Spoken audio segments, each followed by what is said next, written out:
The history of ancient Japan is dotted with remarkable episodes that have influenced Japanese culture for many centuries.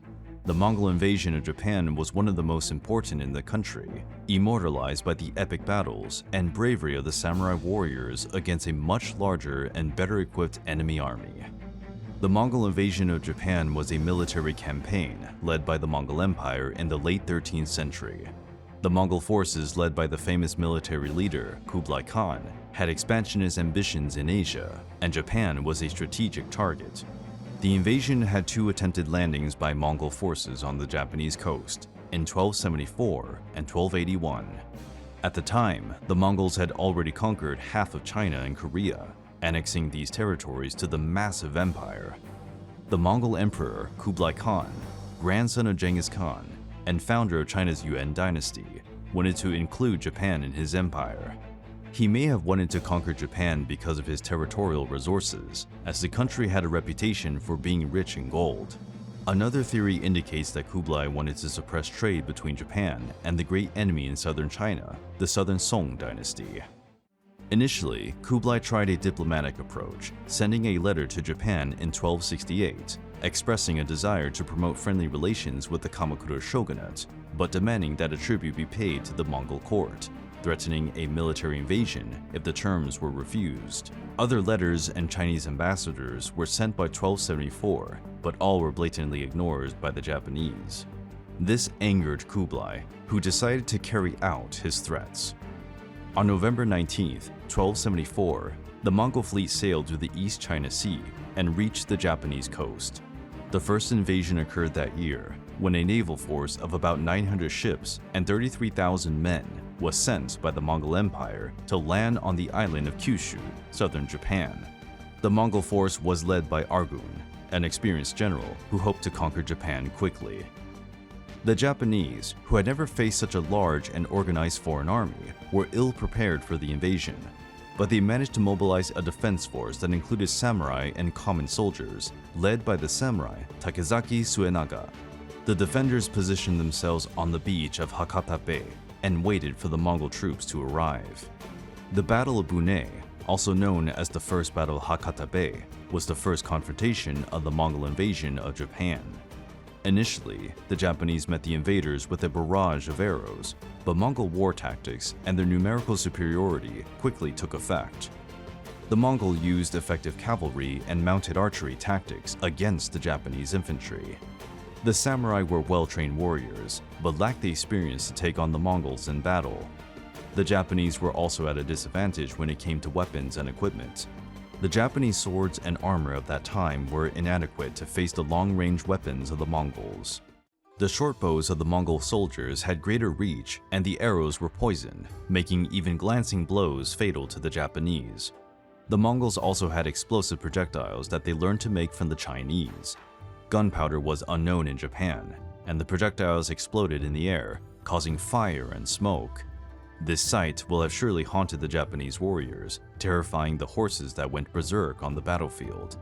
After a few hours of fighting, the Mongols began to advance towards the city of Dazaifu, capital of Chikuzen province, defended by a Japanese force led by the samurai Kikuchi Taketoki. The city was an important political and economic center. Capturing it would guarantee a strategic advantage for the invaders. The fight for the city lasted 3 days. The Japanese fiercely resisted the Mongol attacks, but the lack of adequate supplies and equipment, as well as the numerical disadvantage, forced the Japanese defenders to retreat. The city was taken by the Mongols on June 25, 1274. The Battle of Bunei was a decisive defeat for the Japanese. About 6,000 Japanese soldiers were killed, and another 3,000 captured. The Mongols suffered less than 100 casualties and managed to establish a military base in Kyushu, beginning the Mongol occupation of Japan. Despite the victory, the Mongols failed to consolidate their foothold in Japan. A violent storm destroyed much of the fleet as they attempted to return to China, losing many soldiers and ships. The remaining Mongol fleet withdrew, leaving the Japanese victorious. Although the Battle of Bunei was a defeat for the Japanese, it showed Kublai Khan that the samurai resistance was strong. A full invasion of the country would be difficult and dangerous, but the Mongols were determined to conquer Japan, and planned a second invasion in 1281. The 1281 invasion was much larger than the first. The Mongol forces had assembled a fleet of about 4,400 ships and more than 140,000 men, including Chinese and Koreans. Kublai Khan had learned from the first invasion, and, this time, the Mongols were better prepared, with improved equipment and a better planned strategy. The Japanese side had also learned from the previous experience. The coastal fortifications were about 20 kilometers long, including stone walls and watchtowers that helped the shogunate army to stop part of the Mongol landing. The Mongols landed on the island of Kyushu in two places. The first part of the invasion was on June the 30th, 1281, and the second on August the 2nd of that year. The Japanese forces, led by the shogun Hojo Tokimune, were ready to face the invaders with a force consisting of samurai, ashigaru soldiers, and warrior monks. The Mongol fleet faced strong resistance from the Japanese. The Battle Koan, also known as the Second Battle of Hakata Bay, was the main confrontation of the 1281 invasion. The Mongol forces were properly deployed on the beach, while the Japanese forces occupied a higher position, allowing the archers to have the upper hand.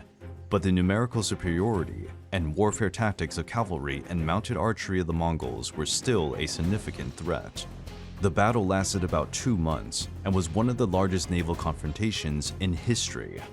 The Mongols advanced deep into Japanese territory, capturing towns and villages, but they were unable to seize the main Japanese fortifications, which were defended by the brave samurai.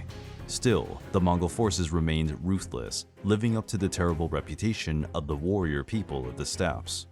Using cavalry tactics, the Mongols surrounded and attacked the Japanese defenders from all sides.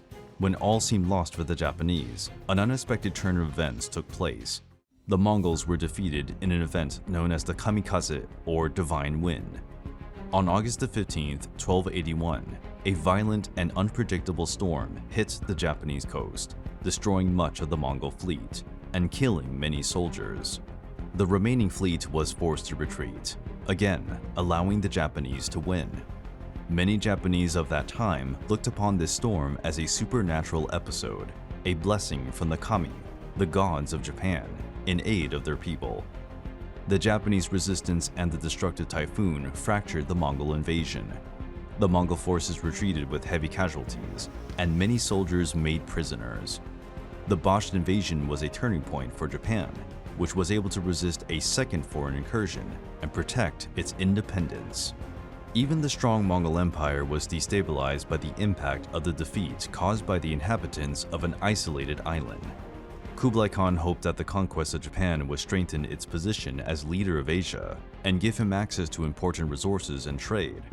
But the fruitless invasion and the destruction of much of the fleet led to a decline in Mongol influence in East Asia. Although the Mongols failed to conquer Japan, the invasion had a significant impact on Japan-China relations for many centuries to come. It also showed the Japanese that their country was not impervious, leading them to strengthen defenses and build fortifications. Kublai Khan continued to send emissaries to convince Japan to join the Yuan dynasty's tax system, but to no avail. Over time, the Japanese resistance against the Mongols assumed legendary proportions. Today, it is the inspiration for stories and adaptations in a variety of formats, such as books, movies, and games. Above all, it has immortalized the bravery of the Japanese people and the samurai warriors as loyal defenders of the homeland.